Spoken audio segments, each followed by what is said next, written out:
Vivatech 2025, je ne sais pas si vous y étiez. Nous, on a fait un petit tour, un petit coucou. Certains d'entre nous étaient à bord, d'autres ne l'ont pas du tout fait, mais l'ont vécu de l'extérieur. On s'est dit que c'était super intéressant avec la rédac de vous faire ce retour sur Vivatech 2025. Les chiffres sont tombés, puisqu'on enregistre cet épisode de débrief sur les signaux faibles, les perspectives et ce qu'on a pu voir. Les chiffres sont tombés, ils sont quand même assez massifs. Officiellement, Vivatech annonce 180 000 participants, annonce 14 000 startups, 171 nationalités et 640 000 connexions business. Je sais pas comment on mesure ça, mais on va dire que on va les croire, on va les croire, c'est marqué dessus. Connected Mate. On est parti, Vivatech 2025, on va débriefer. Pour ce faire, je ne suis pas venu tout seul, je suis venu avec la rédac au complet. Voilà, on a les amis Christian Bellala, l'ambassadeur officiel de Vivatech, un des ambassadeurs officiels de Vivatech, chef d'orchestre de la protection des données. Bonjour Christian, comment ça va ? Bonjour PPC, bonjour à tous et à toutes. Bah écoute, ça va super bien. Bon, bien, il est bien remis, il a gagné la pêche, il a passé 4 jours là-bas, je sais pas comment il a géré tout ça. Formidable. Deuxième invité, Jean-Emmanuel Serré, designer, qui remet de l'humain au cœur du quotidien. Ça, c'est une belle mission. Jean-Emmanuel, bonsoir. Salut tout le monde, comment vous allez ? Eh ben, on va plutôt pas mal, c'est bien. Autre larron, Charles Nastorg, assembleur de bulles de business dans B2B en tant que communicant. Ça, c'est de la punchline. Je sais pas si tu as osé le mettre sur une carte de visite. Tu vas me dire, on ne fait plus de carte de visite. Voilà, à part des profils. Alors, tu as raison, on fait plus de carte de visite, mais je pourrais le mettre sur LinkedIn. Bonjour à tous. Salut à toi. Last but not least, Alice, marketeuse en pleine dissonance, qui tente de marier le digital, la geekerie, la solidarité et aussi l'écologie. Rien que ça, le grand shaker. Je sais pas comment elle fait. Formidable. Bonsoir à toi, Alice. C'est pas facile de mêler tout ça, mais bon, faut faire des compromis comme souvent. Grand shaker. Super. Bonsoir à tous et merci à toutes celles et tous ceux qui sont présents avec nous. On voit aussi dans la room l'ami Hubert, Ati, qui effectivement, qui est sympa, qui va être là avec nous. Je sais pas si elle a suivi Vivatech, mais elle va pouvoir nous faire les commentaires. Et puis on a aussi Christian, Christian R, le wrap-up, qui est avec nous. L'ami de Miolis, il est là. C'est le nombre de flashcodes, je sais pas. Voilà. Et n'hésitez pas à monter, demander si vous voulez causer. On vous passera bien évidemment le micro. Alors, on attaque. Je vous ai donné les quelques chiffres clés de cette édition 2025. Je voulais faire un petit tour de table, de savoir ce qui vous a bluffé les uns les autres. Qu'est-ce que vous avez aimé? Qu'est-ce qui vous a marqué sur cette année 2025? Jean-Emmanuel. Moi, ce qui m'a vraiment surpris, c'est pas une surprise, mais c'est plutôt une concrétisation. Je le vois plutôt comme ça, c'est l'internationalisation de l'événement. Donc il y avait plein de stands, de tous les pays. C'était vraiment très intéressant d'avoir autant de gens différents.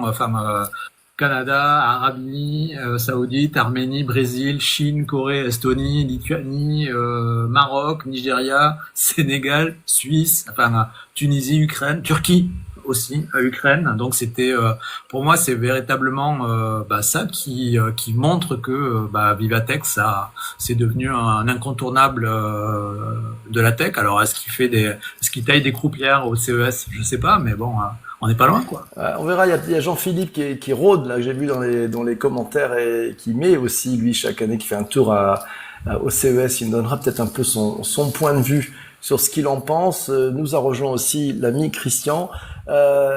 Charles, ou peut-être Alice. Toi, t'as vécu un Vivatech un peu particulier, Alice. Est-ce que tu peux nous en parler et nous dire ce que tu en as retenu ou le truc qui t'a le plus bluffé? Effectivement, c'était un Vivatech un peu spécial vu que contrairement à vous, je ne me suis pas rendue sur place et j'ai même essayé de faire vraiment l'inverse de ma démarche habituelle où par plaisir, comme certains regardent des vidéos de petits châteaux, moi je peux me laisser emballer dans 5-10 vidéos qui décrivent Vivatech sous des angles différents et tout. Et donc là, au contraire, je me suis restreinte à 5 sources plus une recherche Perplexity, le tout dans un notebook, je vous en parlerai. Donc, ce qui m'a bluffé, est-ce que déjà le fait de pas y être, je pense que ça fait qu'on est peut-être moins bluffé que quand on est présent sur place, puis il y a une émulation, il y a les contacts humains, tout ça.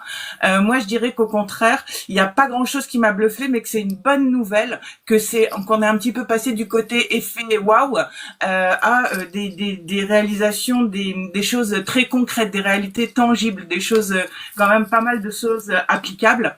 Il y en a même dans les startups. En vrai, c'est plus vraiment des startups. Elles ont trouvé leur MVP, leur minimum viable product depuis longtemps, voire même plusieurs. Mais donc c'est intéressant. Pas de wow, pas de bluff donc, mais des retours super intéressants. La concrétisation. En plus, on s'est amusé avec les mails. On s'était fait un petit canal WhatsApp où on se passait en fait les petites photos de ce qu'on vivait, etc. Tu nous raconteras. Les demandes aussi. Tu l'as vécu de l'autre. Voilà, tes demandes aussi. Donc, elle avait fait les courses, Alice. C'était plutôt pas mal. Tiens, allez, je passe le micro à notre ami Christian B que je mets grand en avant sur TikTok. Christian, cette édition, le truc qui t'a le plus bluffé, c'était quoi? C'est une super édition. C'est vrai que du coup, l'inverse d'Alice, j'étais les 4 jours sur place, du matin au soir.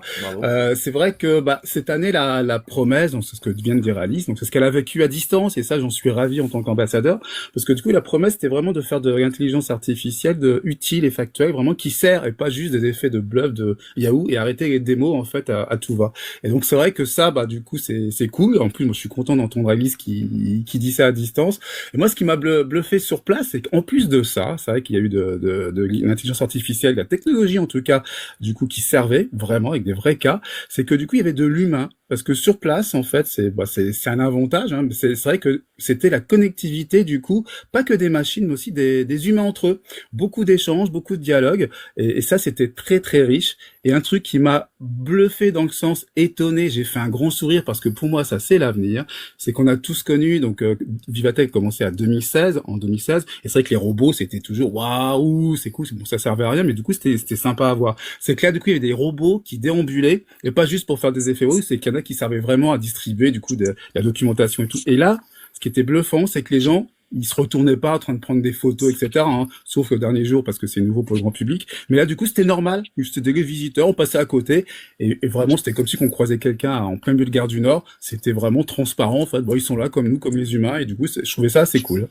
Tu feras penser tout à l'heure à ce que je te demande de nous expliquer ce que c'est un ambassadeur Vivatech. On va regarder ça pour un tout petit peu après.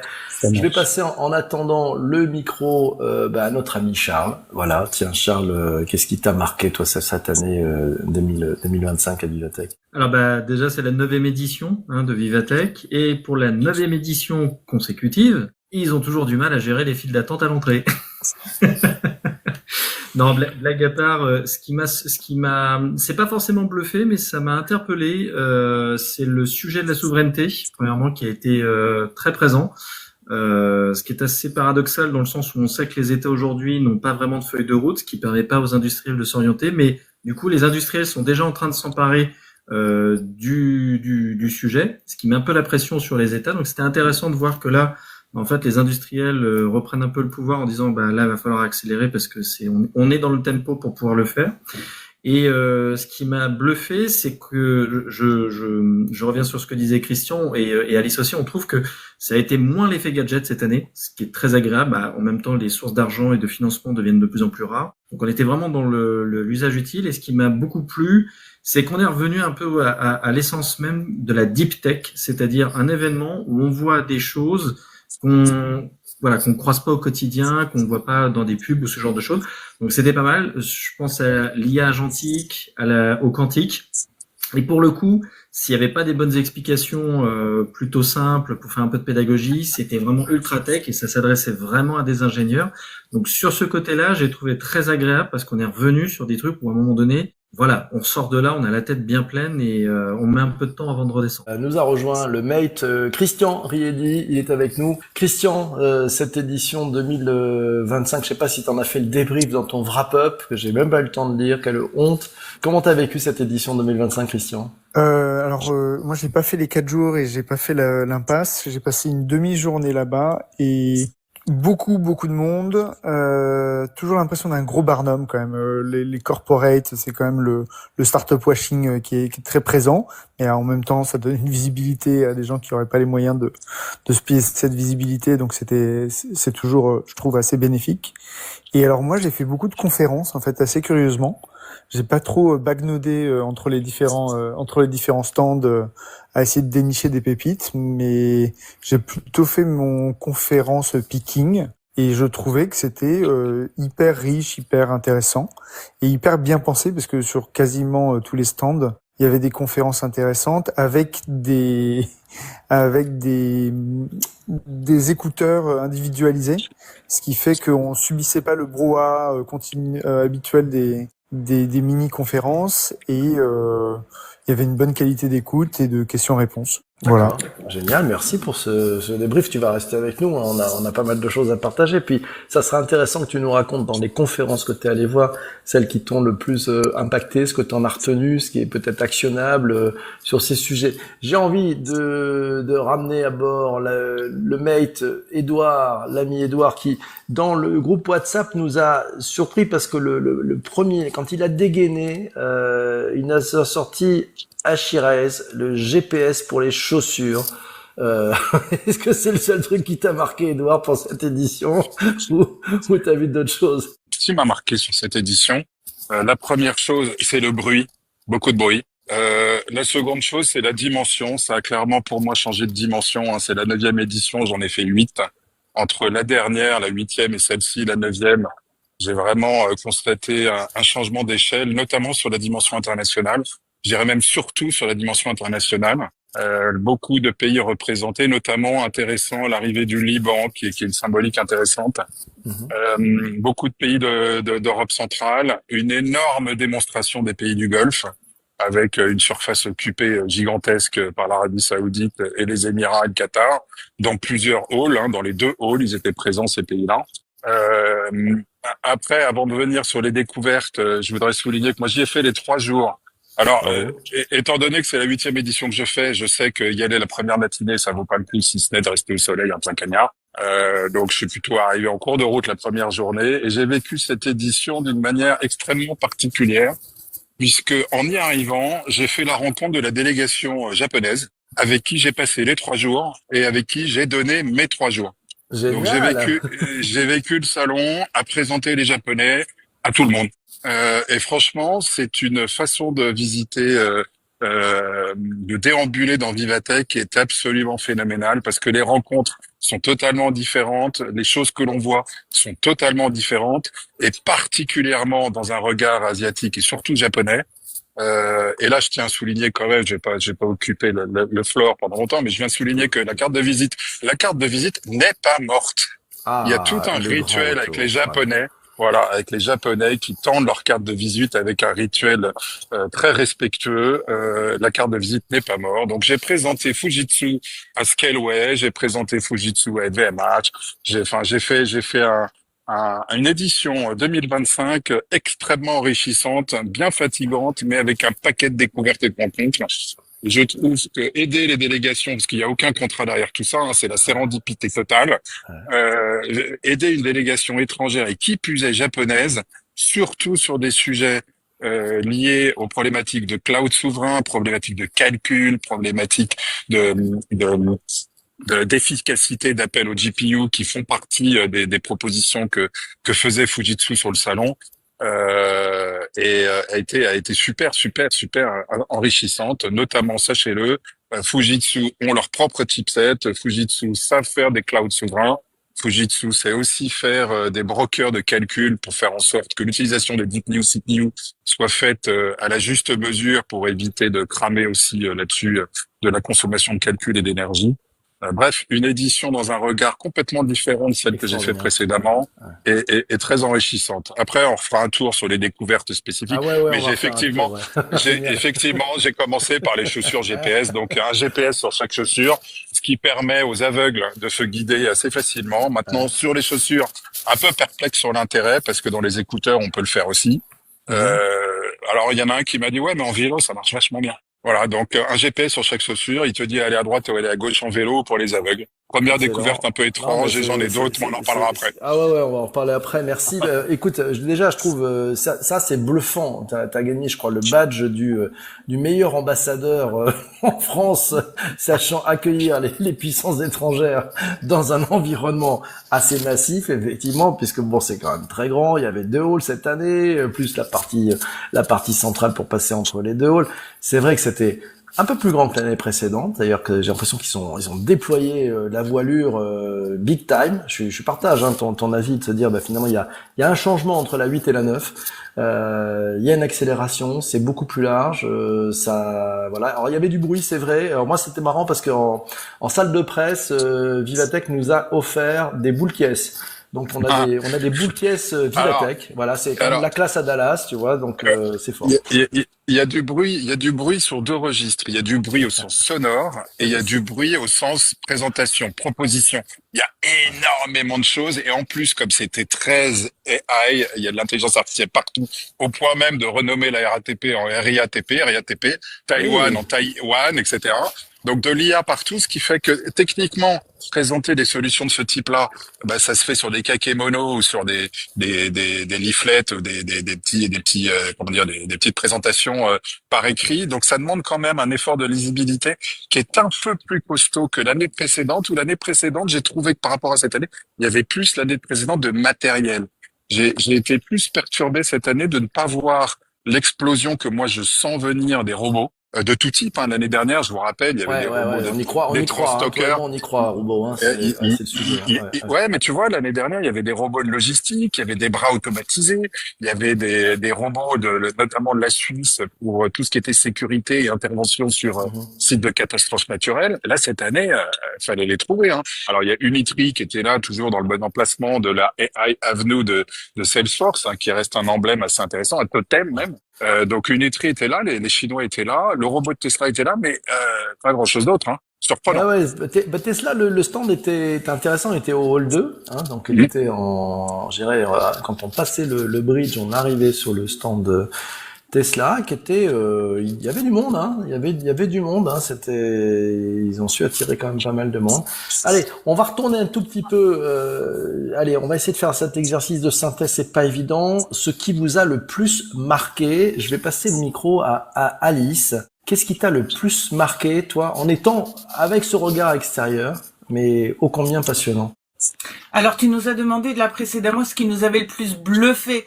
Là, et c'est un petit peu la même chose que ce qui m'a marqué, c'est vraiment justement ce qu'on disait, c'était que là, il n'y avait pas tant d'effets waouh que ça, mais que c'était vraiment des vrais projets. Tu parlais tout à l'heure des chaussures GPS, qui, voilà, que ce soit pour le vélo, pour les personnes en situation de handicap ou quoi, là c'est du vrai concret. Mais il se trouve que cette innovation, elle avait déjà gagné un CES il y a déjà plusieurs années. Mais à l'époque, c'était vraiment une start-up. Ouais, c'est vrai, t'as repéré, d'ailleurs, que c'était en 2023, c'est ça, qu'ils avaient gagné quelque chose, donc c'est ça que tu suis bien. Autrement, si c'est plus les projets dans le détail, comme tu disais tout à l'heure, j'avais fait mes petites courses, je vous avais demandé si vous aviez moyen d'aller voir certaines entreprises. Donc, j'en avais relevé 3. Il y avait Climeworks, qui en fait fait, alors pour faire du très résumé, c'est de la capture directe du CO2 dans l'air ambiant. Revolti, qui est spécialisé dans le reconditionnement des batteries au lithium. Et visiblement, il y avait Maki, qui propose, alors il parle de vraie révolution, après il y a le marketing qui passe par là, mais de faire vraiment un nouveau système de recrutement grâce à l'IA justement qui évite, certaines injustices et certains biais. J'ai vu aussi Fire Tracking, les feux de forêt, qui détecte les feux de forêt en 3 minutes, avec des alarmes, l'intégration de l'IA, avec des robots compagnons comme Buddy, top.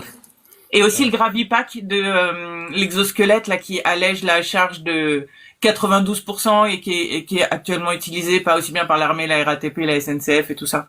Ok, génial, merci pour ces sujets qui t'ont le plus marqué. Je vais passer le micro à notre ami Charles.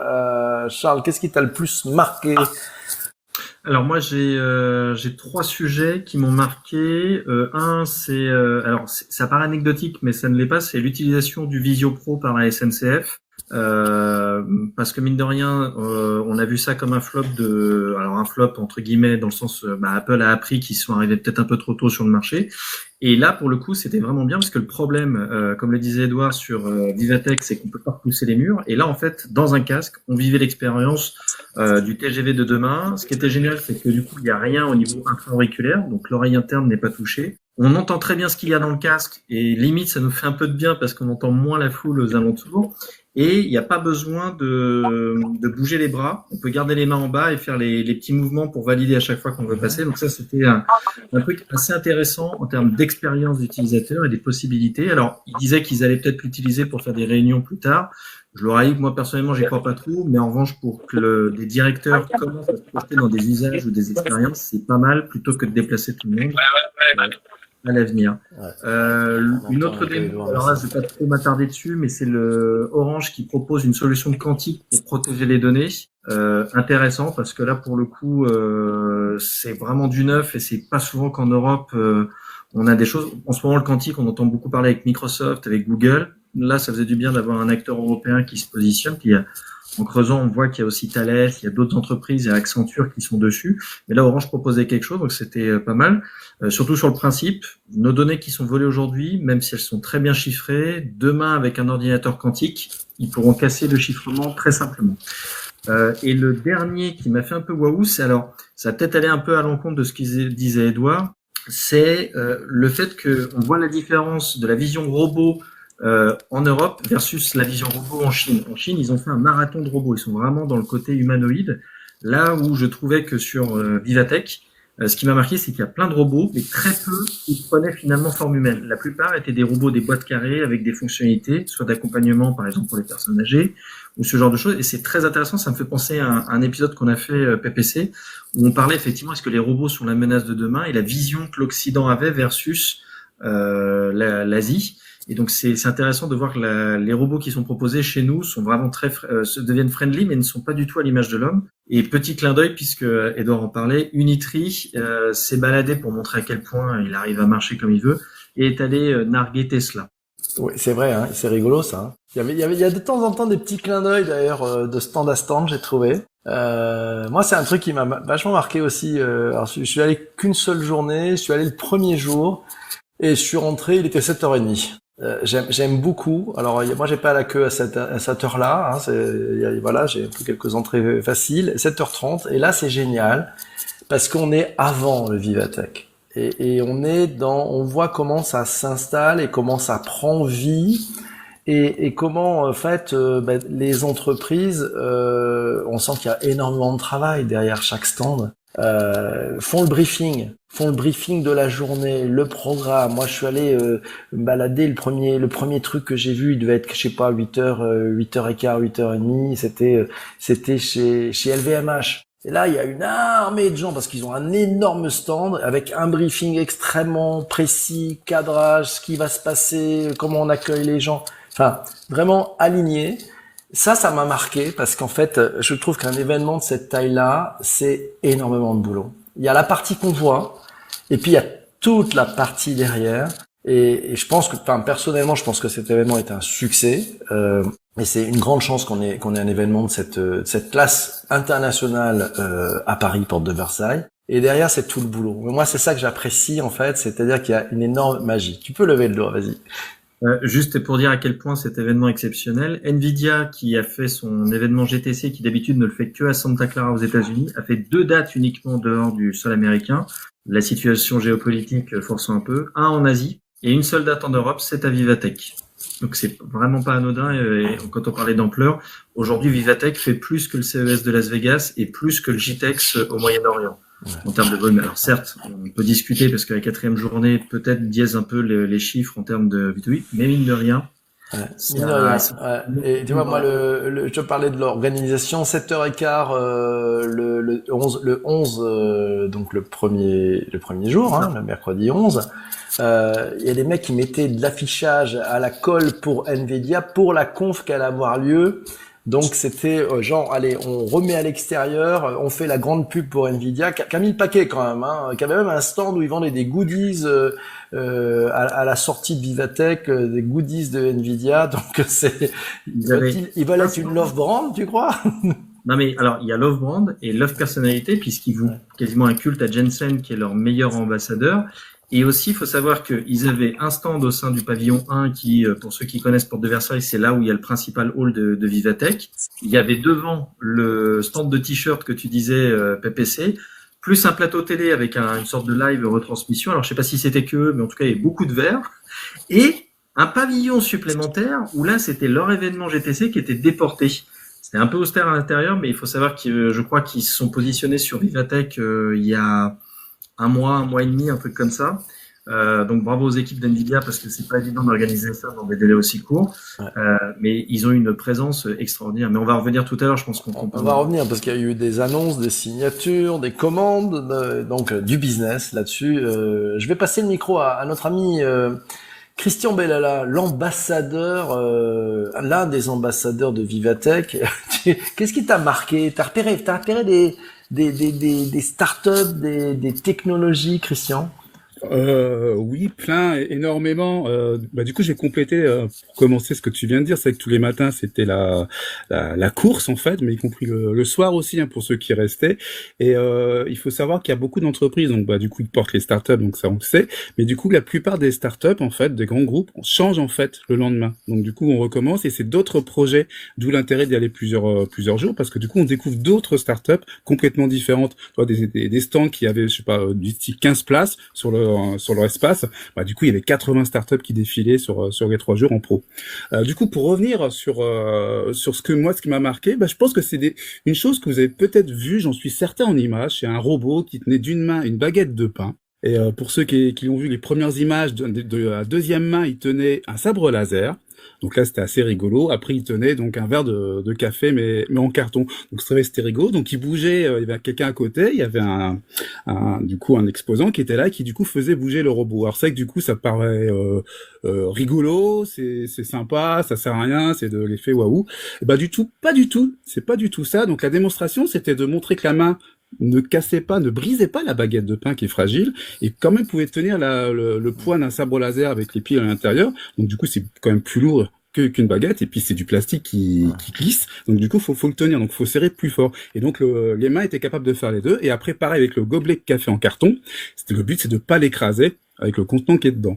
Et bien tout ça, donc, en ça fait, veut dire que c'est repousser le paradoxe de Moravec qui nous dit qu'effectivement les gestes des robots, les plus faciles pour les robots sont les plus difficiles pour les humains et inversement, c'est ça? Exactement. Et là, c'était une très belle démonstration parce qu'en fait, cette démonstration, donc c'était pour attirer du coup le nonchalant, mais du coup, c'est pas ça le principe. Leur solution, donc c'est une boîte coréenne. Et en fait, c'est des prothèses de mains en fait ils font des prothèses de mains et des prothèses de doigts. Et donc la personne qui était à côté, donc on pouvait voir, elle avait un bracelet autour de l'avant-bras parce que là du coup c'était la main complète qu'a piloté. Et donc dans le bracelet en fait c'est rempli de capteurs électro, donc qui captent, donc pour les gens qui sont amputés des mains, du coup qui captent les signaux du cerveau et qui font donc bouger la main, donc chaque doigt, chaque phalange par rapport à ce que la personne veut toujours dans son cerveau, qui avait une main à une certaine époque, qui donc du coup ça pilote exactement comme elle veut. Donc ça marche sur la main complète, ça marche sur un doigt ou deux doigts. Donc là du coup c'est avec une bague qui reproduit du coup le mouvement du doigt qui est à côté. Donc voilà, toute cette démonstration là pouvait faire rire avec le sabre laser et la baguette de pain. Donc il y a eu beaucoup de commentaires, il manque le béret sur la tête du robot hein, évidemment. Parce que c'était assez cliché, donc c'est vrai que les Coréens ils étaient super sympas. Et c'est vrai que donc du coup cette démonstration là pour moi c'était super cool parce que c'est vraiment du coup ça touche la santé et le handicap. Et c'est vrai que là il y a une super avancée et ça fonctionne et ça marche très très bien. Et c'est vrai que donc les capteurs sont déportés, il y a pas de greffe à avoir, on peut changer la main comme on veut. Donc du coup on met avec d'autres équipements plus robustes, les moteurs ça dépend des travaux qu'on veut faire. Ou du coup voilà. Et c'est vrai que cette démonstration de baguettes de pain, de gobelets en plastique, c'était vraiment pour montrer que ça correspondait vraiment, et donc il faisait ça en direct en fait, donc il contrôlait vraiment la pression de chaque main en fait, et donc ça c'était super impressionnant côté santé. Après, j'ai vu d'autres choses. Je pense que vous avez vu ces petits robots de santé qui étaient juste à côté de ce stand-là. Donc, c'est un petit robot qui ne bouge pas. Hein. C'est juste une plateforme comme une grosse tablette, mais du coup beaucoup plus ronde. Ça faisait aussi, du coup, on pouvait mettre le bras à l'intérieur pour faire une analyse de tension. Et du coup, c'est un petit robot autonome de santé.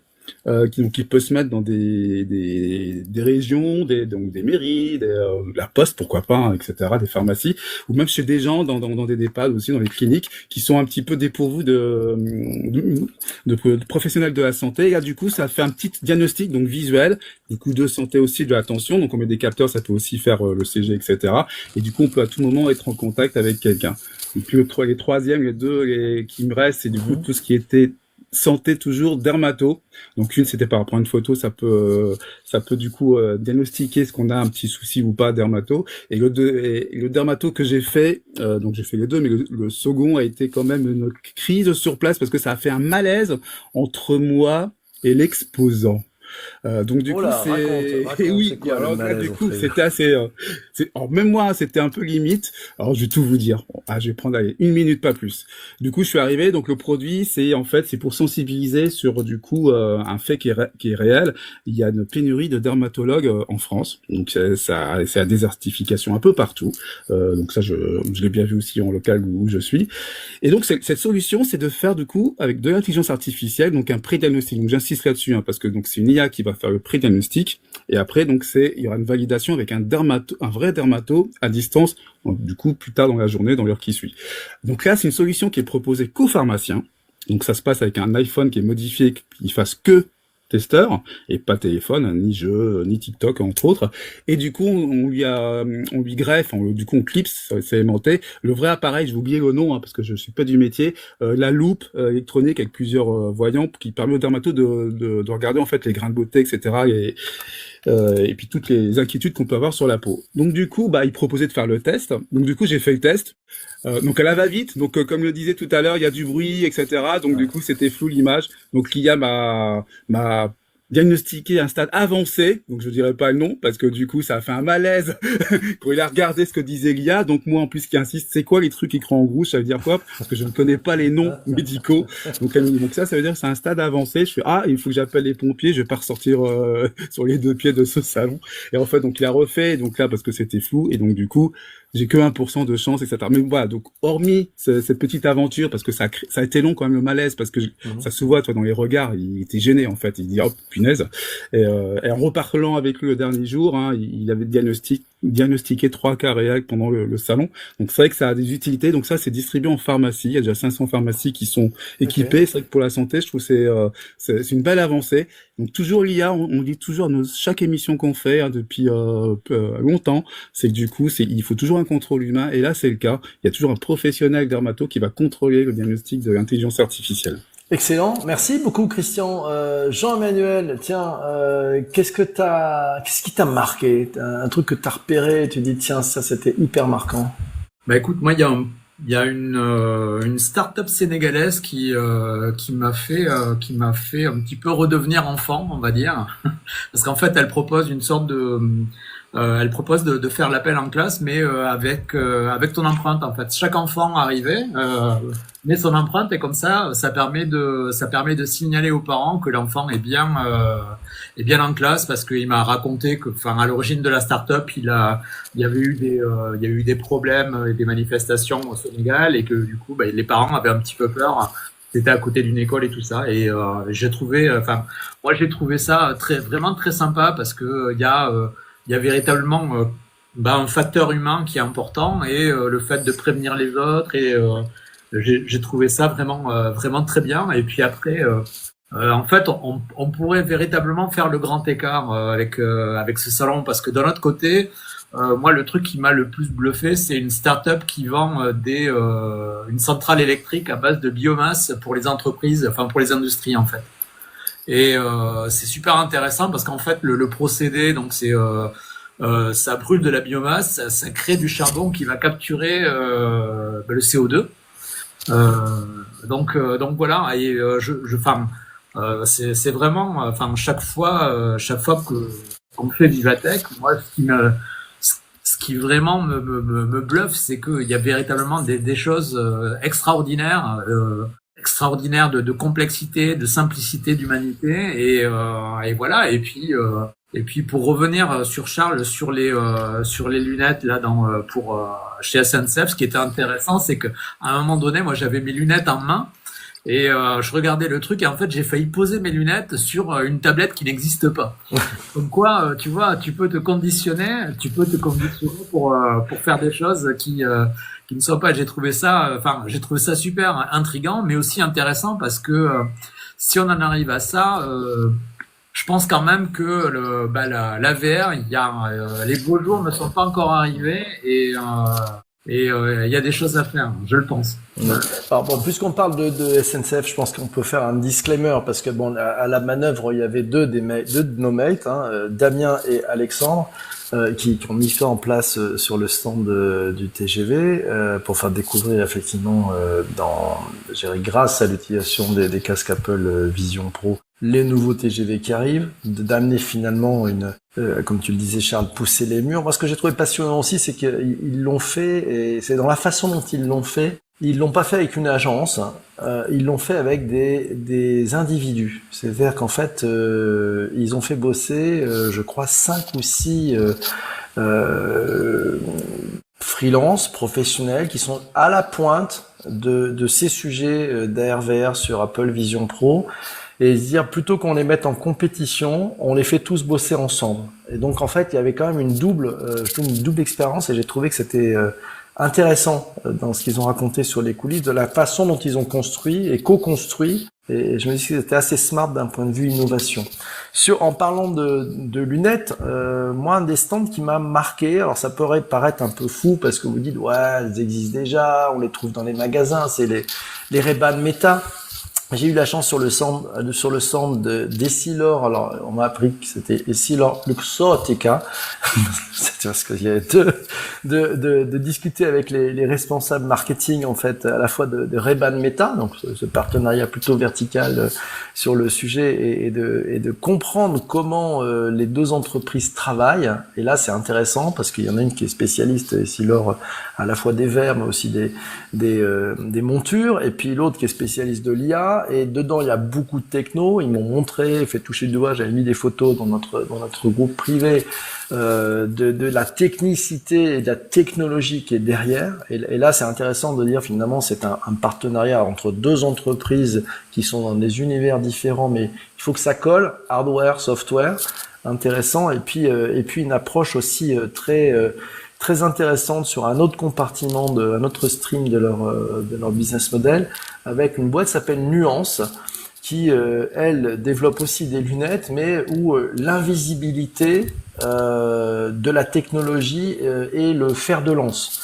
C'est-à-dire quand on prend ces lunettes en main, on est loin d'imaginer qu'il y a une technologie, et en fin de compte, elles sont constituées pour des personnes qui sont en situation de difficulté, d'un point de vue audio, pas tout à fait, ils entendent encore, mais ils sont en train de finalement gentiment avec l'âge malheureusement de perdre des capacités audio. Et là, on a une paire de lunettes qui pèse 38 ou 39 grammes, donc c'est que dalle, ça se voit pas, et qui à l'intérieur a plusieurs micros de façon à pouvoir attraper les bons sons, pouvoir focaliser. Edouard tout à l'heure nous parlait du bruit, et j'ai compris qu'il avait des logiques de deux types de bruit, le bruit sonore et puis le bruit peut-être un peu médiatique autour des innovations. Là aussi, je me suis dit, voilà, c'est hyper chouette et hyper intéressant, et ça m'a vraiment bluffé de dire, il y a une boîte qui va au-delà du travail sur la simplicité. Toi, Jean-Emmanuel, en termes de design, tu sais bien que rendre les choses simples, c'est énormément de travail.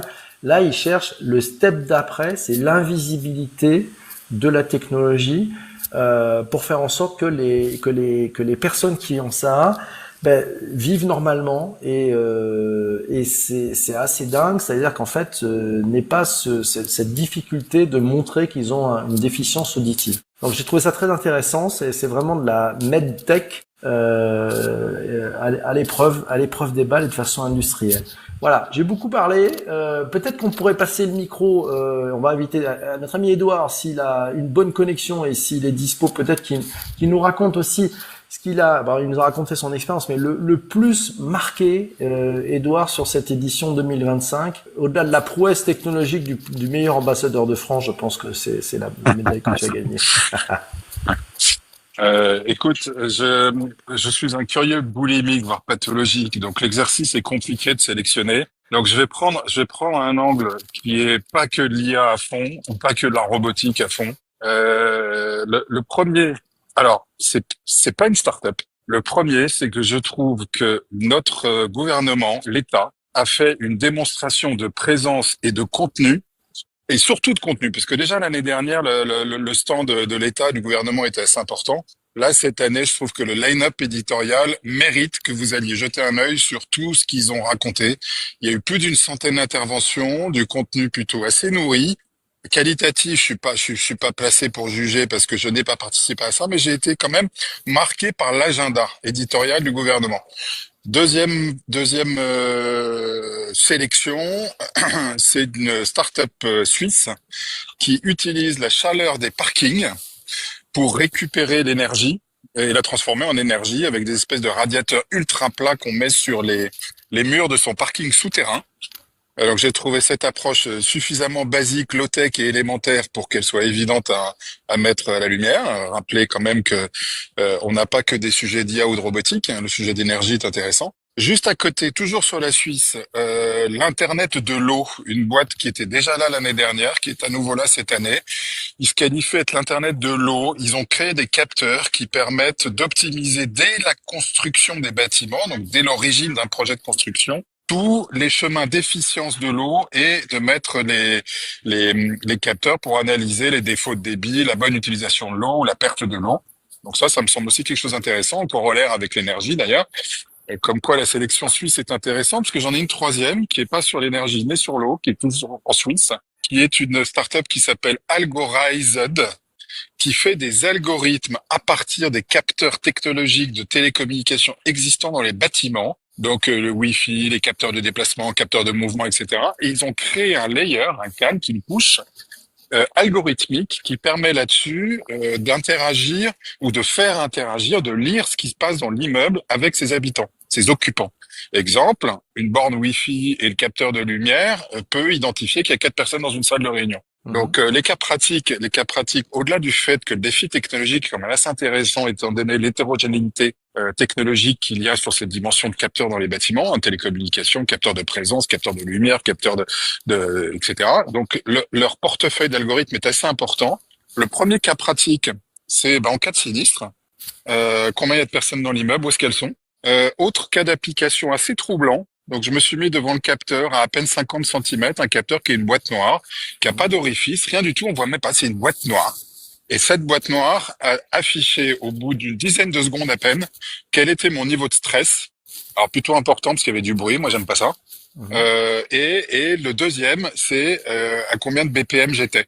Ils arrivaient à analyser les battements par minute. Wow. Et exactement, ils arrivent à capter les battements par minute. Et donc, étant donné le bruit qu'il y avait, et donc ça te fait des sondes qui, en fait, c'est une sorte d'algorithme de sensibilité, niveau de stress, donc cas d'application, évidemment, la sécurité, les aéroports, mais aussi dans des applications médicales qui peuvent être assez intéressantes parce que non intrusives. On ne te met pas de capteur sur toi, là, tu te mets devant le capteur et on analyse ton émotion. Et là, je fais un pont assez intéressant. C'est que en Europe, l'IA Act nous interdit d'analyser les émotions. Ouais. Vivatech est quand même a quand même pour avantage de nous laisser voir des startups qui font ce genre de choses et qu'il y a notamment dans des déclinaisons. Alors je me souviens plus le nom de cette boîte qui permet d'analyser quelle est l'humeur, le niveau de nervosité, le niveau d'émotion, le niveau d'empathie, le niveau de stress, de colère, etc. dans une interaction avec un LLM vocal, voice to voice. Waouh. Voilà. Alors après j'en ai quelques-unes d'autres, mais je laisse la sédimentation s'opérer parce que le curieux a du mal à choisir et surtout que je suis devant la mer dans le Sahara occidental, donc je suis un peu troublé par mon environnement. C'était ça la photo que j'ai vue passer en survolant un désert, c'était donc ça. C'était exactement. Je suis à 3800 kilomètres au nord de la Mauritanie. D'accord, bah génial, Enjoy. Bon bah si tu peux rester encore un peu avec nous parce que on a encore quelques petites questions. Tant que la connexion connexion est là, je suis là. Génial. Ok. Tiens, l'ami Hubert, il est passé. Je sais pas s'il pourra monter. On va l'inviter aussi parce qu'il a des choses à raconter, notre ami Hubert, s'il est dispo ce soir. Tiens, peut-être, allez, on va attaquer un peu les stands qu'il fallait voir, mais j'aimerais bien peut-être voir l'analyse vue de l'extérieur. Alors, c'est pas facile pour Christian qui était à l'intérieur pendant les 4 jours. Alice, comment t'as vécu ça? Moi, ça m'intéresse. Et j'étais super content quand tu m'as dit, mais moi, le débrief, je vais avoir du mal à le faire parce que je n'y vais pas. Et on a tout de suite pivoté en se disant, mais non, au contraire, c'est génial. Raconte. Au contraire, ouais, j'en ai profité pour pousser les Potters dans l'autre sens inverse, à savoir que j'y ai passé beaucoup moins de temps que je ne l'aurais fait pour un Vivatech habituel, pour être vraiment aux antipodes de vous, entre ceux qui allaient vivre ça au moins une journée durant, et moi qui au contraire allais me restreindre le plus possible. Donc là, de tout ce que vous dites depuis tout à l'heure, même que ce soit aussi bien les tendances, votre perception, que les exemples très factuels, très précis d'entreprises et startups que vous listez. Jusqu'à présent, il n'y en a que 2 dont je n'ai pas entendu parler dans le cadre du récap que m'a fait Perplexity avec l'aide de Gemini et de Notebook. Et les 2 dont je n'avais pas entendu parler, c'est la start-up sénégalaise pour faire l'appel en classe et le capteur suisse de détection, celui dont vous parliez à l'instant, qui indiquait même les niveaux de stress, battements, etc. Mais autrement, j'ai entendu parler de toutes les autres choses qui ont été annoncées et même d'autres encore, j'imagine, dont on va parler plus tard. Donc c'est vrai que je pense qu'il faut des fois vraiment, c'est un petit peu ce que j'avais mis dans le message, ça dépend. Il y a vraiment la dimension humaine de business, de networking, le fait d'être là-bas, des fois de rencontrer des gens avec qui on échange toute l'année sur Twitter, sur Blue Sky ou LinkedIn, et que c'est l'occasion de les voir, ou même vraiment pour des raisons purement de business. Mais autrement, moi, factuellement, dans mon contexte, je n'avais pas besoin d'aller à Vivatech, ne faisant pas tout ça pour... Ouais, c'est vrai que sur un événement comme celui-là, il y a aussi... Bon, l'événement est grand, mais c'est toujours très difficile quand on a un rendez-vous qui est un peu à quelques stands d'après, finalement d'y arriver un peu à l'heure. C'est-à-dire qu'en fait, il faut anticiper dans le fait entre différents rendez-vous, il faut anticiper le fait qu'il va y avoir une part de sérendipité. On va tomber sur des personnes auxquelles on pensait pas. Il y a plein de personnes qui étaient qu'on voit pas, malheureusement. Et puis, il y a des gens qu'on n'a pas vu depuis des années. On tombe dessus, on bump dessus, et ça y est, il y a la magie qui revient. Et ça, je pense que c'est aussi une grande force de cette grande messe de Vivatech, où finalement, il y a que des fondus d'innovation qui ont le plaisir d'y aller, d'échanger, de se connecter, de se reconnecter, de donner aussi leur point de vue. C'est une immense richesse. Tu as aussi la parade des politiques, faut pas l'oublier. Eux, ils sont pas fondus de technologie, ils sont fondus d'image. Et il y en a eu une farandole, Tu penses à qui? J'ai vu, il y a eu le ministre de l'Agriculture, j'ai vu Chapas tous les jours, 2 fois par jour. Il y a eu qui d'autre? Il y a eu Bayrou qui est passé avec toute sa si la personne qui est en charge du tout numérique vient pas... Elle ne vient pas faire pour trop que de la com, mais les autres, c'est clair que c'était que ça. Ouais, mais elle fait son boulot, elle fait son job. Exact. Avec l'écosystème. Ils ont signé des choses vachement importantes quand même. Certes, c'est un moment de communication, mais il y a eu des signatures d'investissement, il y a eu des signatures sur l'accompagnement et l'inclusion des plus de 50 ans. Enfin, il y a eu des actes hyper importants, quoi. Ouais, il y a eu des belles annonces avec Mistral et Cloud Souverain, l'association notamment avec, il y a eu Nvidia aussi. Non, évidemment, je pense que Chapas, il faut la mettre un peu à part Elle fait le job. Du tag que je viens de faire, mais je vais vous donner une petite illustration. Donc, j'étais avec mes Japonais sur le stand de DokaPost, avec évidemment en tête leur présenter les Japonais, parce qu'il peut y avoir un intérêt, notamment sur les GPU ou les questions de cloud. Et donc le patron de DokaPost, himself, nous a clairement envoyé balader parce que Bayrou est en train d'arriver. C'est moche. Donc c'est là où je voulais réagir par rapport à tes rendez-vous. C'est un endroit où il ne faut pas prendre de rendez-vous. Ouais, ça dépend avec qui. C'est après, tu vois, on a des rendez-vous qu'on Ah, si c'est avec Johnson. Oui, ou qu'on choisit, effectivement. Voilà. Non, mais c'est ça, il faut choisir ses rendez-vous. C'est ça le truc.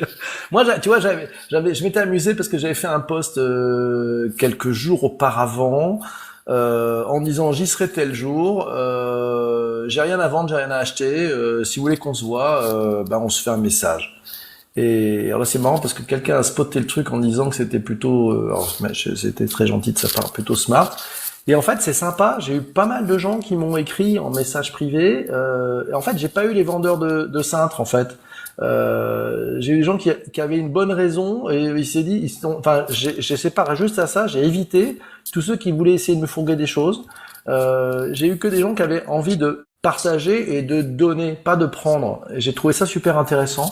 Donc, Et t'as été à l'heure? Comment? T'as été à l'heure? Et j'étais à l'heure. Ouais, j'étais à l'heure. J'ai eu quelques petits trucs, mais j'ai réussi à être à l'heure. Non, mais genre, à force, c'était ma 9e édition aussi, si tu veux. Donc, j'ai la chance de pouvoir les faire toutes depuis le début.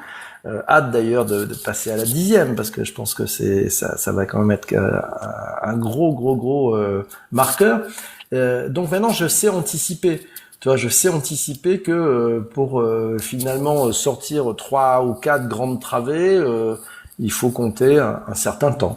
Voilà, tu vois, c'est entre les deux. On sait jamais. Voilà, mais si avant on s'y fait, on arrive à voir. Alors, si on peut-être on continue peut-être sur les stands qu'il fallait voir.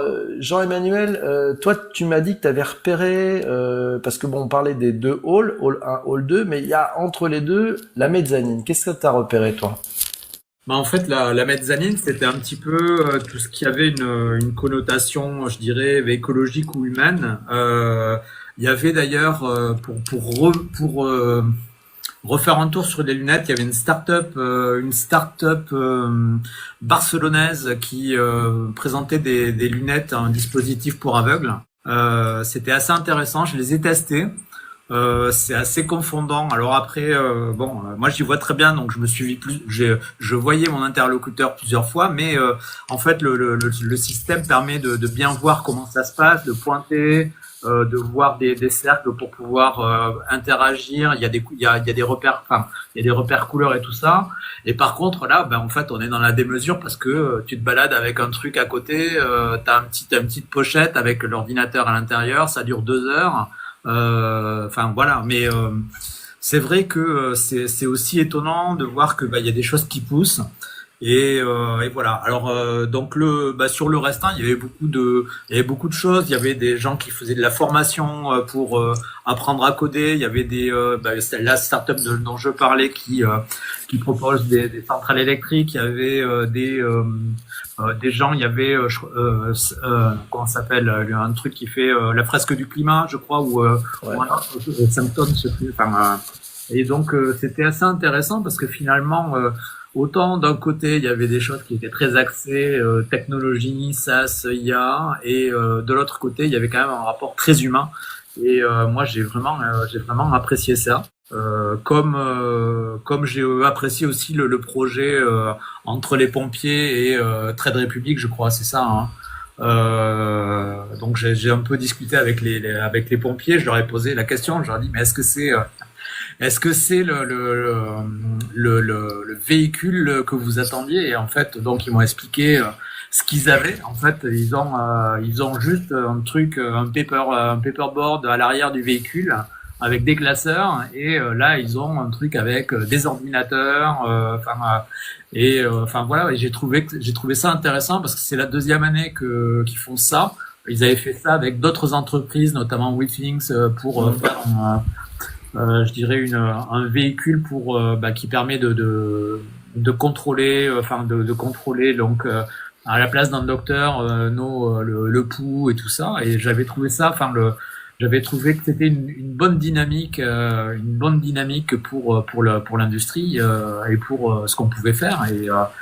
Et donc je suis content d'avoir revu ça. Mais je trouvais que moi j'ai apprécié quand même cet entre-deux où il y avait des choses qui étaient beaucoup plus axées sur la planète, l'énergie, et puis des manières différentes. Voilà.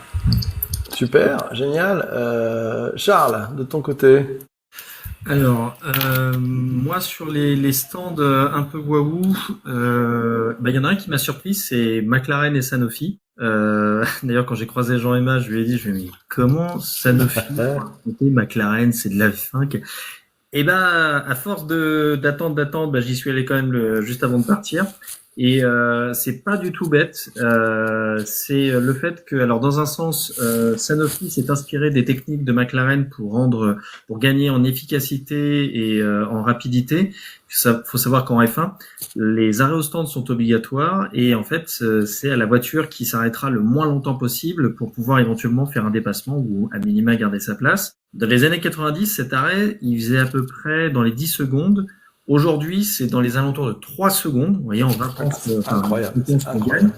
Et le record, c'est justement McLaren qui l'a fait l'année dernière ou cette année, avec un arrêt en 1 seconde 8 et 80 centièmes. 1 seconde et 80 centièmes. Je vous laisse imaginer la préparation, la synchronisation des gestes, etc. qu'il faut faire. C'est hallucinant. Sur le truc. Donc Sanofi s'est inspiré des méthodes de McLaren pour faire effectivement améliorer la rapidité de production, tout le côté vraiment purement industriel, transformation. Et McLaren s'est inspiré justement des méthodes d'utilisation de l'IA que faisait Sanofi pour trouver et créer des nouvelles molécules pour justement mieux analyser les performances et les moyens d'optimiser ce qu'ils faisaient sur leur Formule 1. Donc moi, c'est le stand qui m'a fait un petit peu waouh parce que je m'y attendais pas du tout. Et en fait, quand tu regardes, c'est le côté assez agréable de cette part de l'innovation où on dit souvent, ne regardez pas que votre secteur pour essayer de trouver des nouveautés. Inspirez-vous de choses qui n'ont rien à voir avec vous. Et c'est le meilleur moyen pour essayer de vous ouvrir les chakras et de dire, en fait, en faisant les liens, on voit que c'est... Et là, ils nous ont montré un bel exemple. Excellent. Merci beaucoup, Charles. Tiens, je vais passer le micro à notre ami Christian. Qu'est-ce que t'es ambassadeur Vivatech? Tu peux nous raconter ce que c'est pour de vrai? Allez, on y va. Pour de vrai, qu'est-ce que c'est qu'ambassadeur?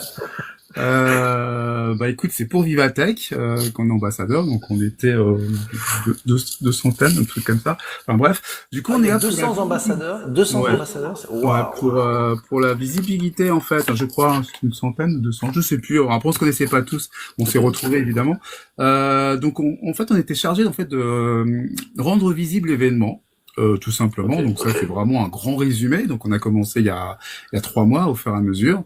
Et puis après, c'est pendant l'événement de faire rayonner l'événement. Et puis de faire découvrir, de faire partager. Donc chaque ambassadeur en fait, donc c'est par rapport à notre communauté, tout bêtement. Donc c'est vraiment ciblé entre guillemets parce que du coup, je sais pas, je vais dire une bêtise. Si il y a personne qui me suit, quel que soit le réseau, donc on a forcément plusieurs réseaux. Donc moi j'ai avantage sur plusieurs réseaux. Mais si il y a une innovation sur le tricot, si je vais mettre ça en avant, ça va intéresser personne en fait. Donc du coup c'est pas le but, toi. Donc c'était vraiment ça. Donc c'est vrai que du coup le mélange fait que tous ensemble en fait, on a pu un petit peu rayonner, puis on se croisait et puis on s'amusait les uns avec les autres. Alors c'est vrai, après ça apporte pas de privilèges. C'est vrai que je faisais sourire de tout à l'heure avec Charles qui a galéré pour rentrer.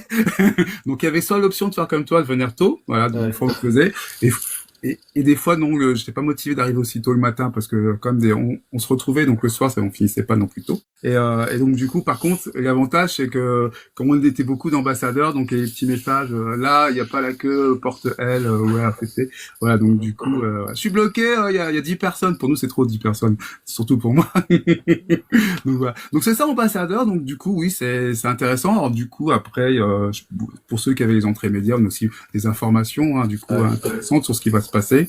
Donc, ce qui nous permet aussi de préparer et puis d'aller voir directement les exposants, voilà, de faire des podcasts sur place, des interviews. Donc c'est plein de petits.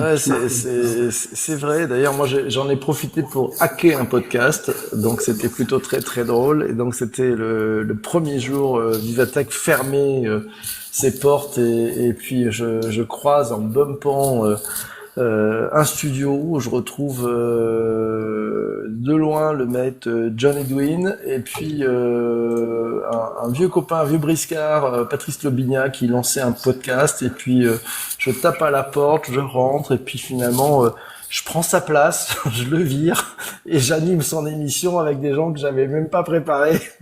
Et on est parti pour 30 minutes avec le host qui s'est fait virer. C'était excellent. Je sais même pas comment s'appelle ce podcast. Je sais pas quand est-ce qu'il sortira. Le squatter.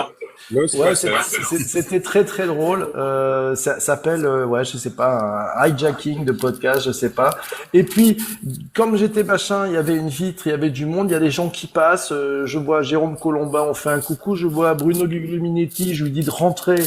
Il rentre et il vient s'installer dans le podcast et il fait un coucou. Il nous entendrait ce truc-là. Enfin bref, c'était parti totalement en sucette et j'ai trouvé ça très l'ambiance justement du pas prévu. Qui pour moi, Vivatech, il faut faire du pas prévu. C'est ça qui fait aussi la valeur du sujet. Voilà. On passe peut-être à une partie. Je sais pas si on peut appeler ça les signaux faibles. C'est toujours un peu difficile, mais c'est les trucs qui sont pas mainstream, mais on a pu sentir peut-être de ci, de là, je sais pas, des petites choses. Christian, qu'est-ce que tu as senti, toi, dans ce Vivatech comme ce qu'on pourrait appeler signaux faibles? Il y a un petit retour son, je sais pas qui c'est qui nous fait un petit retour son, mais qu'est-ce que tu as senti comme élément, justement, comme signaux faibles, Christian? C'est vrai qu'à part l'entrée, c'est vrai que c'est toujours difficile parce qu'il y a les contrôles sécurité et contrôles d'identité, donc je vais pas revenir dessus. C'est vrai que c'est pour tous les gros salons, c'est un peu ça. Sinon sur l'événement lui-même, du coup c'est l'accessibilité. C'est vrai que ça reste toujours un petit le point était moins noir que les années précédentes, parce que c'est assez difficile quand on est en situation de handicap visuel entre autres, de se repérer dans le salon. Alors, il y avait quand même des solutions qui étaient mises en place, dont une qui était portée sur le stand par la SNCF en fait, donc qui permettait du coup d'aller à un point A ou à un point B. Donc on pouvait sortir du métro et dire justement c'était le cas. Je veux aller à la SNCF, donc moi je fais c'est pas juste, on peut venir que chez vous en fait quand on sort du métro. Voilà, du coup bon, c'était la démonstration, mais du coup et l'application du coup était liée aussi, on pouvait la prendre via l'application via le site avec Vivatech en fait, c'est un partenariat évidemment avec SNCF. Donc du coup ça c'était assez sympa. Donc ça c'est un petit point sombre je trouve de ce côté-là et un point encore plus sombre. Vous connaissez tous, pour ceux qui me connaissent, mon côté ironie est taquin sur quels que soient les événements sur les stands. Donc il y avait des stands qui du coup avaient le mot pas que intelligence artificielle décrit, mais quand même puis à côté il y avait le mot accessibilité. Donc en anglais, donc accessibilité, etc. Et donc là c'est pour une solution d'accessibilité justement en situation de handicap. Et donc du coup donc on discute, il me présente la solution, puis donc là là où c'est rigolo c'est que du coup je veux en savoir plus, donc on échange les contacts et puis du coup ils mettent regardez, on a une vidéo qui explique encore plus et je regarde la vidéo, elle était pas sous-titrée. Donc là, je les ai regardés, je fais le mot accessibilité, une vidéo non sous-titrée sur salon, c'est moyen. Voilà. Donc voilà, c'était assez rigolo. Donc c'était très gêné, donc je l'ai pris avec le sourire. Mais c'est vrai que du coup, c'était quand même voilà. Donc il y a des petits détails comme ça, mais c'est pas les seuls. Beaucoup, je vois ça beaucoup. Hein. Et c'est vrai que certains me disent, du coup, ouais, mais nous notre cible c'est les gens qui sont pas en situation de handicap. Je dis, mais c'est pas une raison pour faire de la discrimination parce que voilà. C'est donc voilà, c'est ces petits ce petit détail là. Puis après, c'était mon dernier point noir, c'est sur certains, alors je vais être très méchant, le dernier jour grand public. Ça c'est le samedi, ça, c'est ça, c'est le samedi. Il paraît que le samedi, j'ai quelqu'un qui était présent les 4 jours, m'a dit le samedi, en fait, moi j'y vais jamais le samedi, ça démarre un peu plus tard, en fait, c'est-à-dire que c'est plus calme, c'est plutôt vers 10h qu'on commence à voir arriver du monde. Je sais pas comment on explique ça. Pourquoi c'est les annonces aussi en même temps. C'est 10h le salon, donc du coup les gens. Donc les gens rentrent à l'heure. Ok. Voilà, puis ils viennent avec les enfants, etc.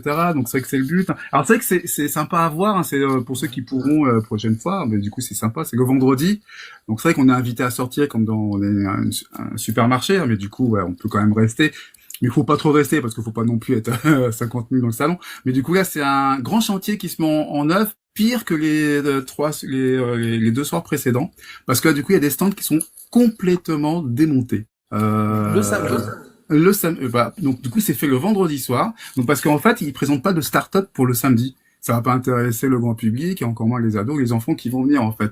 Donc du coup ils enlèvent complètement, donc ils démontent tout, les écrans, les structures en bois, les tables, etc.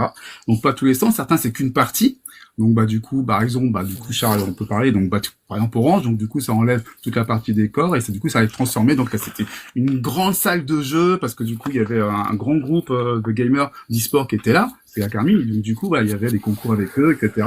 Côté Donc la ça se Poste, transforme carrément. en Paris Games Week Voilà, et tous les stands, de donc que l'été. ce soit D'accord. Bouygues, L'Oréal, tous en fait, la Poste, tout le monde était avec du gaming en fait, parce que du coup, même du Mario Kart, donc c'était assez rigolo. Donc ça, et donc du Mario Kart avec un peu d'intelligence artificielle, c'est sympa. Et donc il y a des concours qui sont organisés pour les enfants et les ados, du coup, sur place.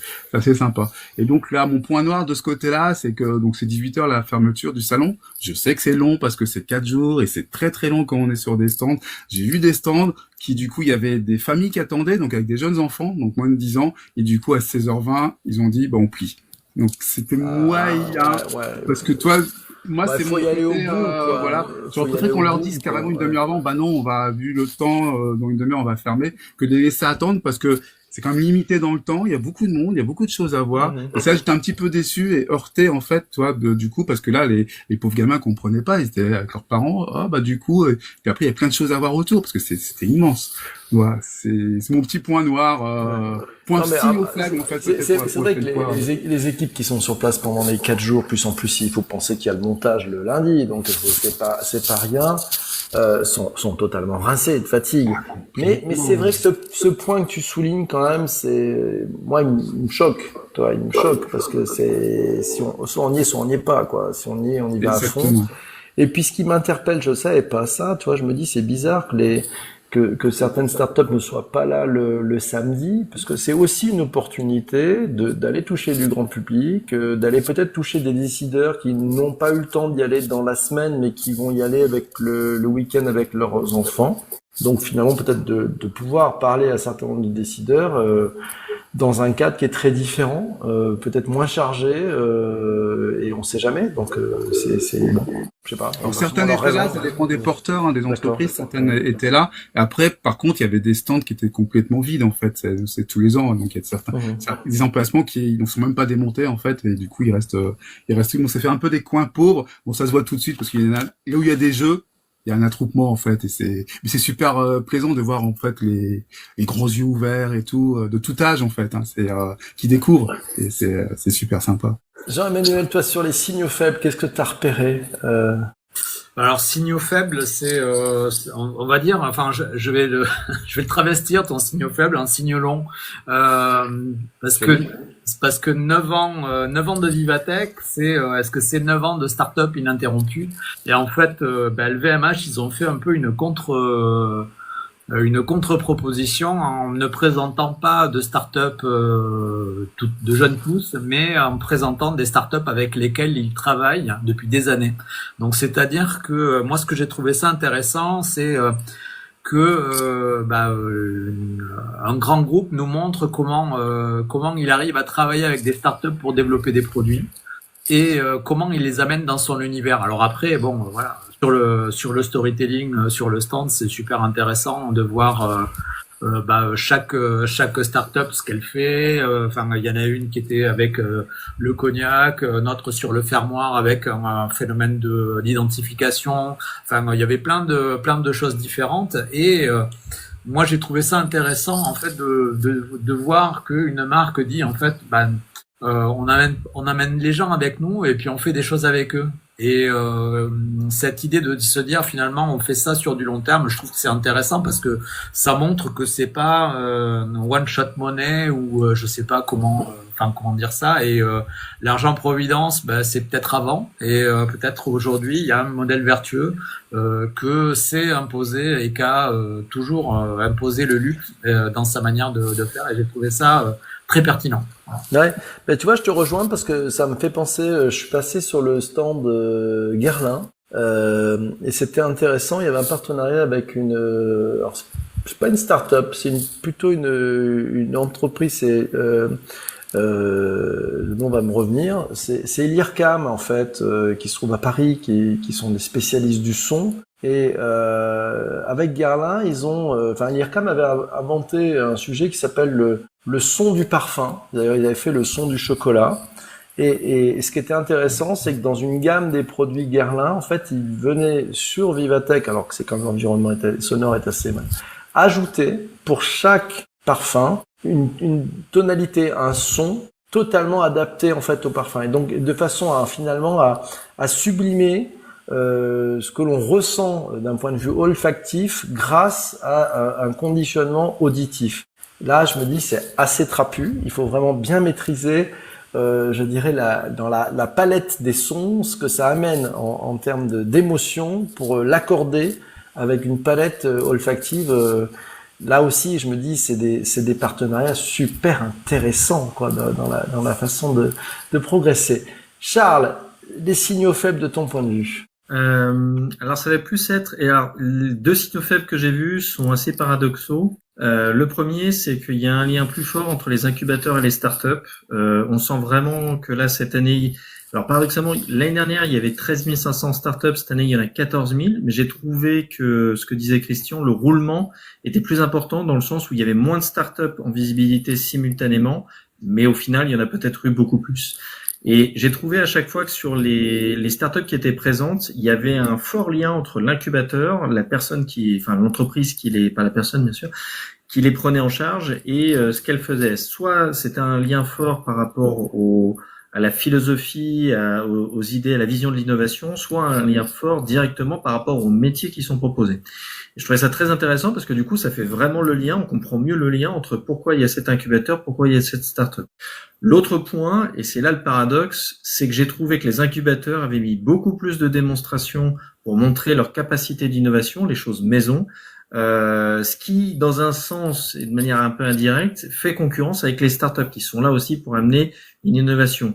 La différence que je voyais entre les deux, c'est qu'il y a une innovation qui est prise en charge par une entreprise qui a deux doigts de la commercialiser, là où une startup, elle en est à la genèse de son aventure entrepreneuriale.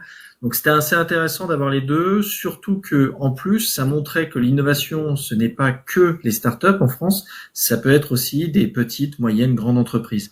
Et je trouvais ça intéressant parce que c'est des choses qui sont en train de monter. Je l'ai remarqué sur pas mal de stands. Ça monte gentiment et ça se fait au bénéfice de tout le monde parce qu'il y avait des rebonds parfois entre les démos et les startups, mais dans les deux sens. C'est-à-dire que les startups mentionnaient tiens, si vous voulez en savoir plus, sachez que sur le stand il y a cette démo et la démo disait et attendez, si vous voulez aller un peu plus loin, côté un petit peu, vous n'avez jamais vu, il y a cette startup qui fait ça, etc. Donc ça, sont les deux signaux faibles que je voyais, que je pense qu'on va très rapidement voir se concrétiser ou pas l'année prochaine. Mais à mon avis, on va revenir sur un format qui est assez similaire à ce qu'on a vu cette année, d'un mix de start-up et d'innovation véritablement, avec toujours ce lien, cette volonté que le visiteur, quand il arrive, il y a une histoire et il comprend très bien les messages. Ouais, moi je partage, j'ai ressenti ça aussi, de dire finalement, comme vous, il y a des startups il y a des je dirais des maillages entre des startups et des grandes entreprises qui durent, et donc ça c'est plutôt très sain.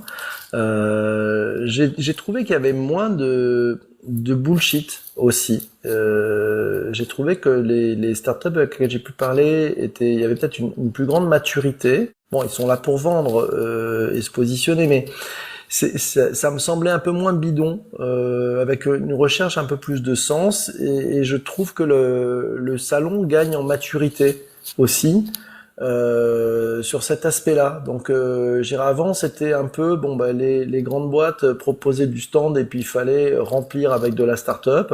Là, je trouve que c'est pas du remplissage, c'est du choisi, c'est du voulu, c'est du construit, et donc peut-être qu'on arrive à une sorte de maturité aussi dans la relation grand groupe et jeunes pousses. Certains sont plus des jeunes pousses d'ailleurs, hein, sont établis, mais l'alliage et l'alliance des deux, je trouve ça super intéressant. De le voir l'effet gadget qu'il y avait au début.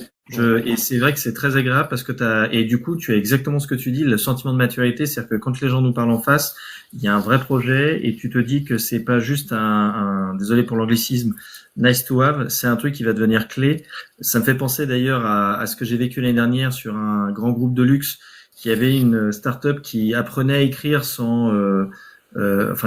qui aidait à réécrire un texte sans heurter qui que ce soit dans la manière dont on va écrire, tu vois. Et j'exagère le trait, mais tu vas pas dire Shintok, tu vas dire personne d'origine asiatique ou de choses comme ça. Je trouvais ça un peu bizarre, tu vois, t'as envie de dire prends juste des cours de français.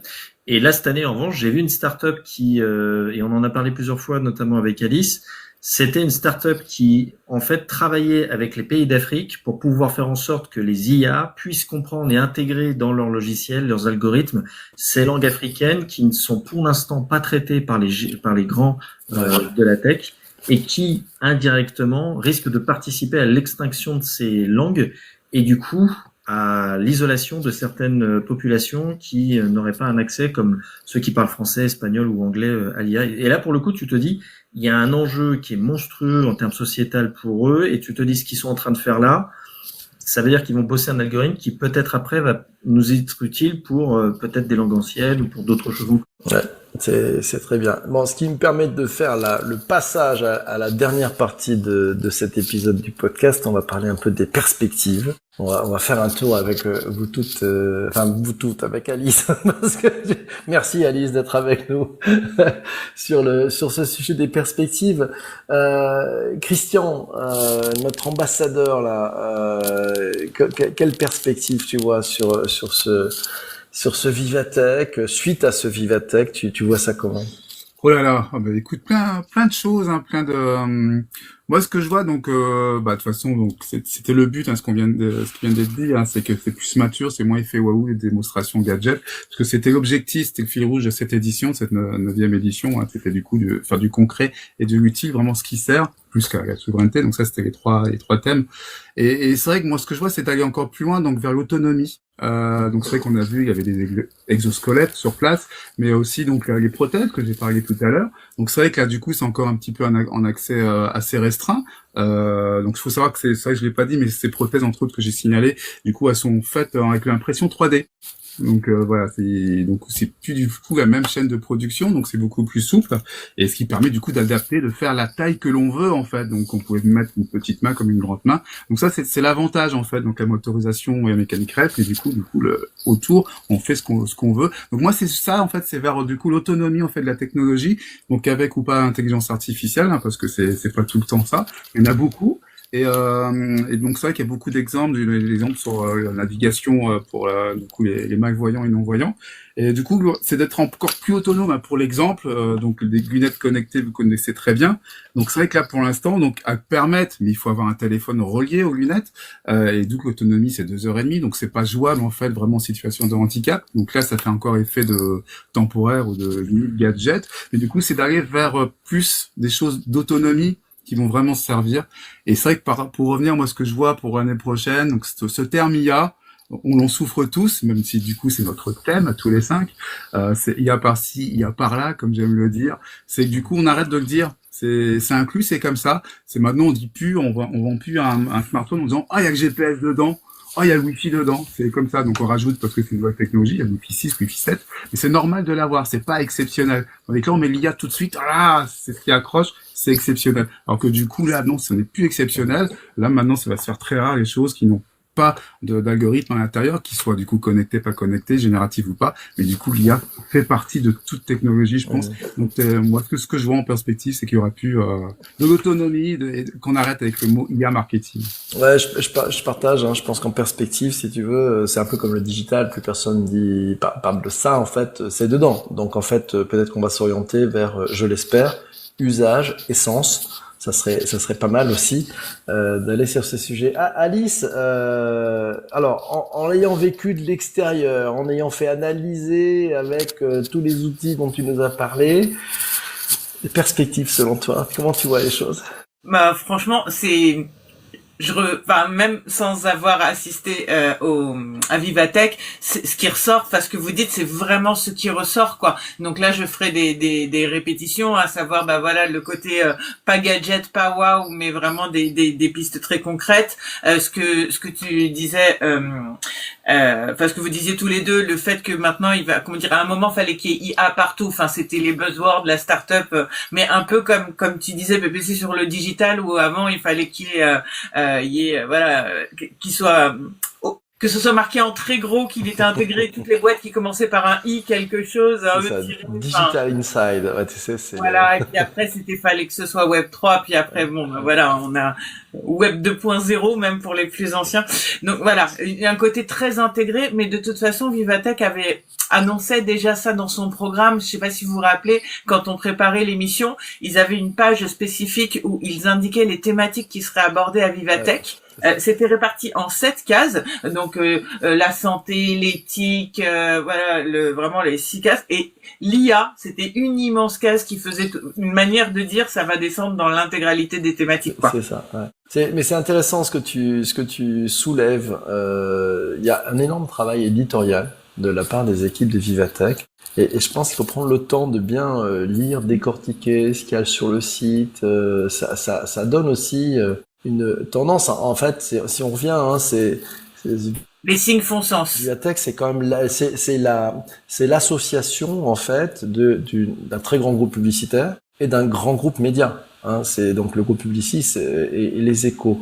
Et cette joint venture, en fait, menée de main de maître par Maurice Lévy et Pierre Louette pour le groupe Les Échos, a toute sa trame aussi. Et c'est intéressant. Ce sont des communicants qui ont réussi à monter en 9 ans l'un des plus gros événements, le plus gros événement européen, ça c'est sûr. Alors mondial, je ne sais pas comment ça se passe mais c'est un véritable succès. Certes, certains diront c'est de la com, etc., machin, mais on en a besoin aussi. Enfin, ça tire la machine, on en a besoin et ça fait vivre en fait l'innovation en France, en Europe, dans le monde. C'est crucial. Ce que nous disait tout à l'heure dans le témoignage, et c'était passionnant, le témoignage d'Edouard, il a joué finalement un peu le rôle d'ambassadeur pour permettre à différentes entités venant d'ailleurs de découvrir en fait l'événement. C'est d'une richesse incroyable. Enfin, il a été très smart, le mec Edouard, c'est très malin ce qu'il a fait et je trouve qu'avec beaucoup de valeur, et puis même lui ça l'a apporté, il nous le disait, quelque chose de génial. Charles, perspective de ton point de vue. Justement, j'en ai plusieurs. Il y a la première, cette année, j'ai trouvé, c'était déjà quelque chose que je voyais l'année dernière. Les conférences sur les stands deviennent beaucoup plus intéressantes que les conférences sur scène, qui ressemblent de plus en plus à du chat GPT, du text-to-speech, mais fait par des gens, au lieu que ça soit une IA, où c'est le consensus, c'est des choses déjà dites, c'est un peu le feu ça brûle, l'eau ça mouille. Ce qui parfois est dommage parce que il y a quand même des super têtes d'affiche, comme tu disais, il y a un gros travail pour faire venir des gens qui ont des expériences, qui font des choses du monde entier, hein, c'est le monde entier. Alors oui, c'est le plus gros événement tech, tu peux le dire, le PPC du monde depuis cette année en nombre de visiteurs. C'est du monde, carrément, là, on y va. Oui, parce que les deux plus que le CES. Le CES est à 140 000. Ah, ok. Canon. Mais le CES est uniquement B2B. Donc c'est pour ça que je pondérais un peu le propos. Mais en même temps, les gens qui font la tech, il y a aussi le grand public. Et comme tu disais, ça participe de ça. Le fait de sensibiliser déjà les jeunes hommes et les jeunes femmes. On a besoin de femmes dans la tech aussi. C'est un très bon moyen de les faire venir. Et que l'initiative, comme disait Christian, que certains stands se réinventent complètement le dernier jour, alors pour ceux qui ont les moyens, hein, parce que c'est quand même un coût financier qui est pas anodin.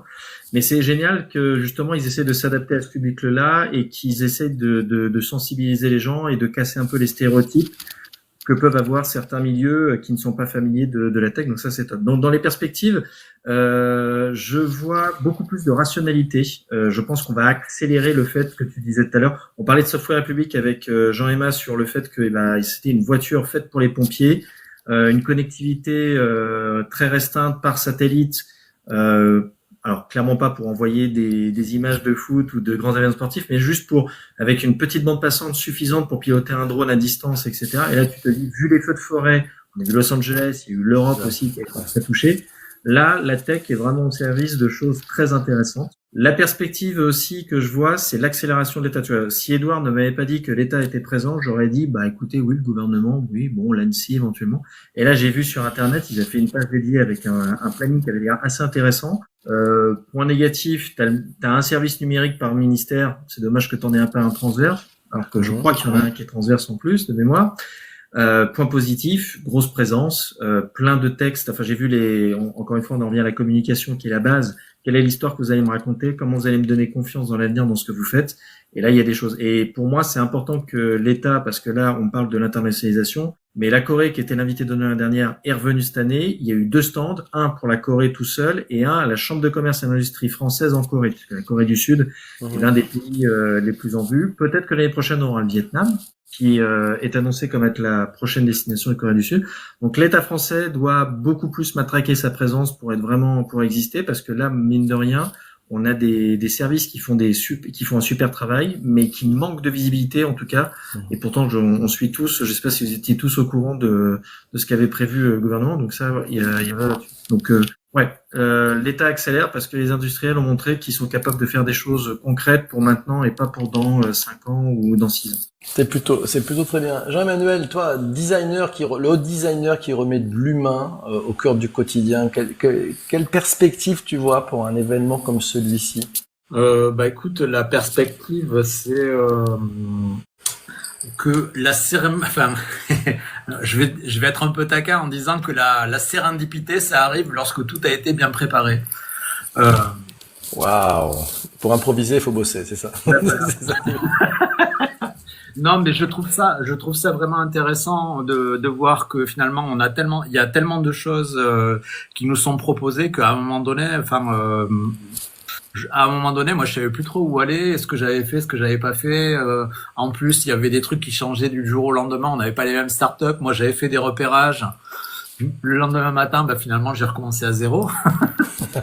Et voilà. Mais je trouve que en fait la tech arrive peut-être dans une maturité où elle va mettre en avant les pratiques et l'usage et plus se dire on a une innovation technologique, et on vous la présente, et maintenant on prend des cas concrets et on vous amène là-dedans et on vous permet de voir des choses, on vous permet aux gens de se projeter, et je trouve que c'est ça qui est intéressant, et c'est ça qui fait que Vivatech grandit, parce que petit à petit il y a une maturité qui s'installe et qui est poussé en fait par la présentation de chaque grand groupe ou de chaque ou de chaque marque chaque année. Finalement, ça fait monter d'un cran la pression, les valeurs, et c'est bon.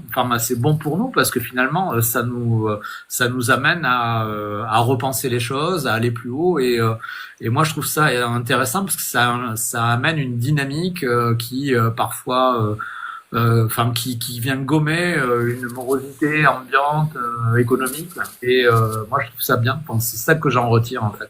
Ok, super. Moi, je vais vous donner mon point de vue, perspective. Je souhaite que pour cette 10e édition qui arrivera, ils gardent le même mindset, la même envie, la même curiosité, tout ce travail qui est fait tout au long des mois. Et ils font un sacré tour du monde, ceux qui créent Vivatech, pour aller dans les pays, pour aller chercher les choses, pour aller interviewer, pour faire des castings, etc.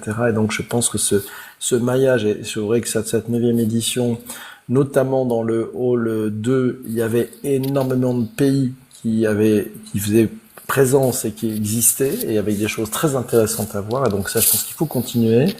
Ce mélange start-up grand groupe, mais qui est passé à une échelle plus mature et moins remplissage de stands, je trouve que c'est créateur de valeur pour les deux d'ailleurs, dans les deux sens. Et puis moi, je rêve un petit peu qui est, en plus de ce qui se passe dans un super Vivatech, c'est qu'ils ouvrent aussi un hors les murs.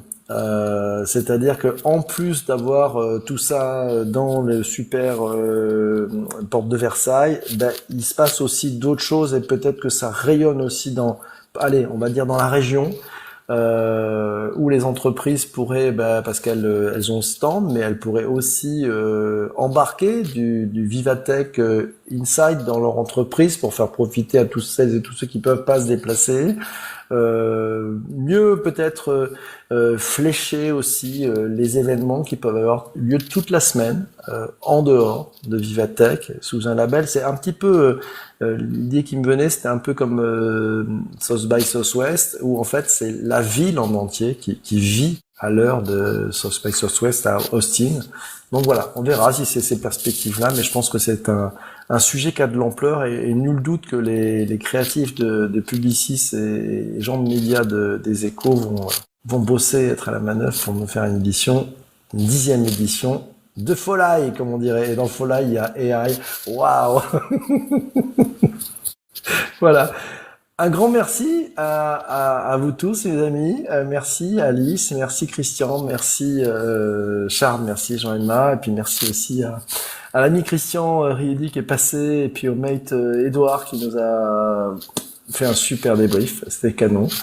Grand merci. Et puis moi j'ai pris beaucoup de plaisir avec ce canal WhatsApp qu'on a monté tous ensemble, là, qui était très très marrant dans la façon de pouvoir partager à plusieurs. Et peut-être le mot de la fin, c'est Vivatech tout seul, c'est pas rigolo. Vivatech à plusieurs, c'est vachement riche. Et Vivatech où chacun partage ce qu'il a pu voir et ce qu'il a vu, c'est encore plus riche. Donc à mon avis, Vivatech, ça se vit en collectif, à mon sens. Voilà, ça sera mon mot de la fin. Merci à vous tous. À très bientôt pour un prochain épisode. Ciao, ciao, ciao. Merci. Bye bye. Connected Mate.